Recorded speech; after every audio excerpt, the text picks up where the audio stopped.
안녕하세요. 김성길 목사와 함께하는 사람 이야기 제2단원의 G7 과정입니다. 전 시간에 이어서 2-2회가 되겠습니다. 자, 무기력한 상태에서 빠져나가기 위해서 뭐를 해야 될 거냐? 그래서 여기서 첫 번째는 위기의식과 탈출에 대한 의지가 있어야 된다 하는 거 말씀드렸고요. 이 시간에는 무기력이라는 게 도대체 뭔지 이걸 잘 이해하고 원인을 분석을 해보는 게 좋습니다. 무엇이든지 심각하게 받아들이면 그것이 병을 만드는 원인이 되기도 하죠. 그러나 차분하게 분석하고 이해하면 얼마든지 벗어날 수가 있습니다. 이것은 누구에게나 있을 수 있는 것이라는 것, 그리고 얼마든지 치료할 수 있고 이게 동기가 되어 더 발전할 수 있는 새로운 역사를 만들 수 있다는 것, 이런 것을 잘 이해하고 인정하면 되는 거죠. 그리고 세밀하게 분석해 보면 그 안에 답이 있습니다. 분석이라는 것은 모든 문제에 다 필요한 도구예요. 비즈니스를 하든 직장 생활을 하든 어떤 일을 하든 뭘 하든 간에 이 분석은 아주 중요한 도구입니다. 자, 그래서 이 무기력 상태도 한번 종이 갖다가 이렇게 줘놓고 뭐 특별한 전문가만 분석하는 게 아니니까요. 여기에서 소개하는 대로 이런 내용들을 한번 쭉 분석해 보면 빠져나갈 방법이 그 안에 나오게 되는 거예요. 우선 언제부터 시작되었는지, 내가 언제부터 이렇게 됐지?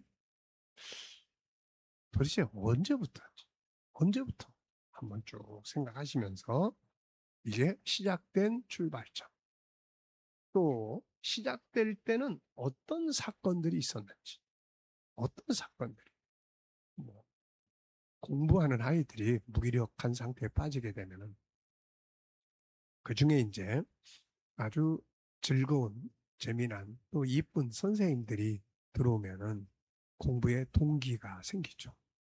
근데 갑자기 선생님이 싹 바뀌더니 막 호랑이 선생님이 딱 등장을 하면은 그 과목에 대해서 일단 하기가 싫어집니다.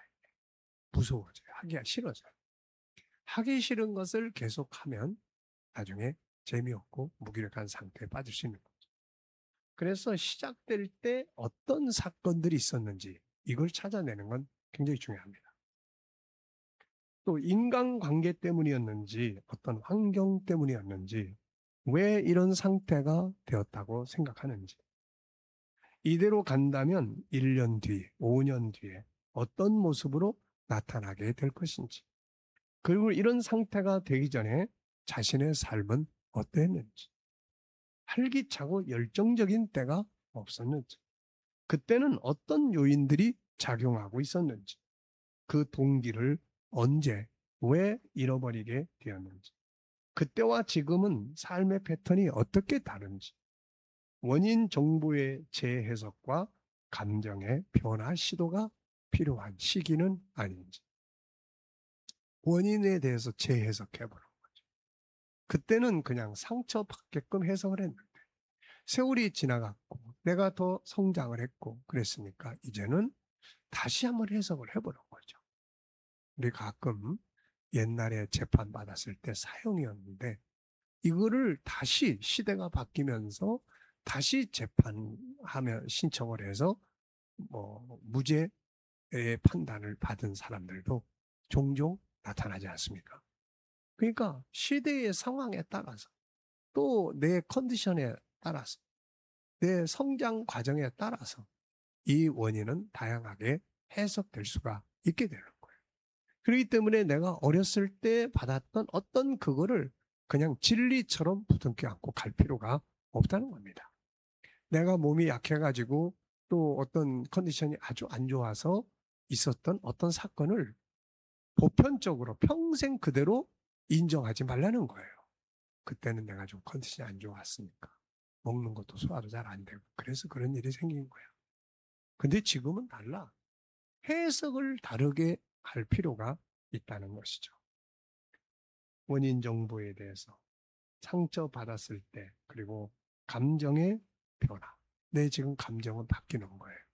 지금의 내 감정은 얼마든지 바뀌는 거예요. 이 감정은요, 하늘의 구름과 같아요. 구름이라는 게 뭉쳐졌다가 없어졌다가 커졌다가 작아졌다가 뭐 이러지 않습니까, 이게? 그래서 감정은 항상 변하는 거기 때문에 그 감정을 변화할 수 있도록 또 다른 정보들, 우리가 다 알잖아요. 감정은 정보에 의해서 만들어지는 거예요. 그러면 새로운 정보들을 찾고 내 감정에 변화를 줄 수 있는 새로운 정보들을 내 안에 집어넣으면은 얼마든지 바뀔 수가 있게 된다는 겁니다.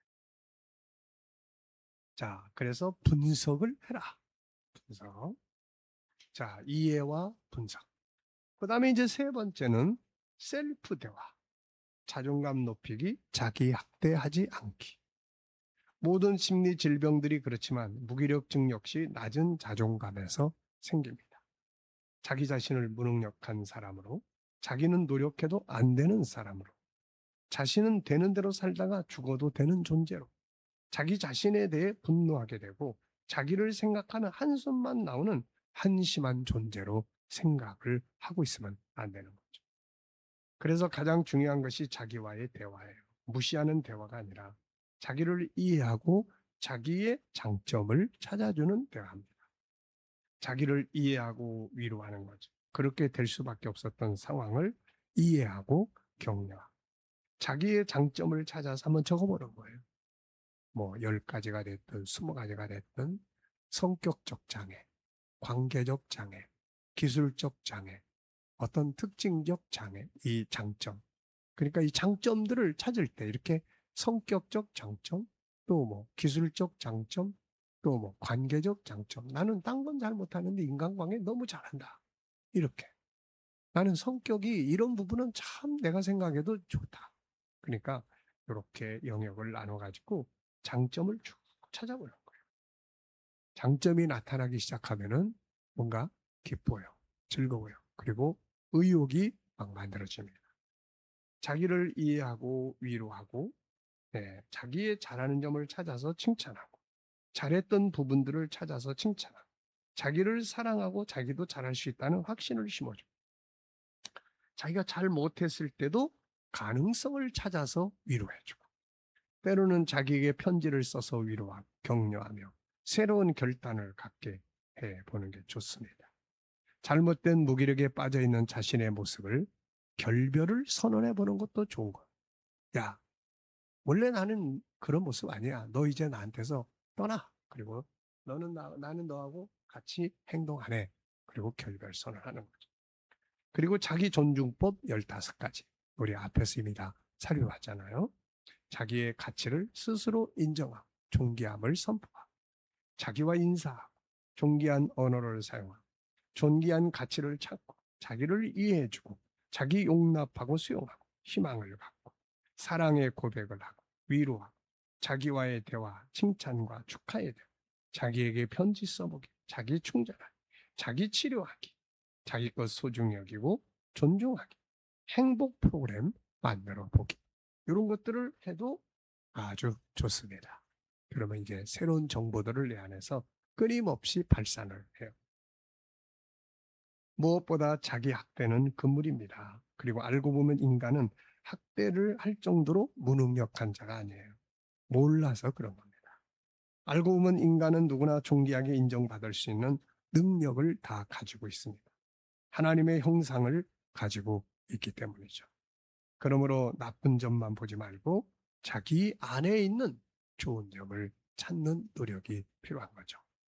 자, 첫 번째는 의지, 두 번째는 분석, 세 번째는 셀프 대화, 자존감을 높이는 대화, 자기 학대하지 않는 대화, 칭찬하는 대화, 이런 것들을 그리고 자기 존중법 15가지 이런 것들을 잘 활용하시면은 훨씬 더 무기력에서 빠져나오는데 도움이 될 수가 있습니다. 자, 이 시간은 여기까지 하고 마치겠습니다. 나머지는 또 다음 시간에 이어가겠습니다. 감사합니다.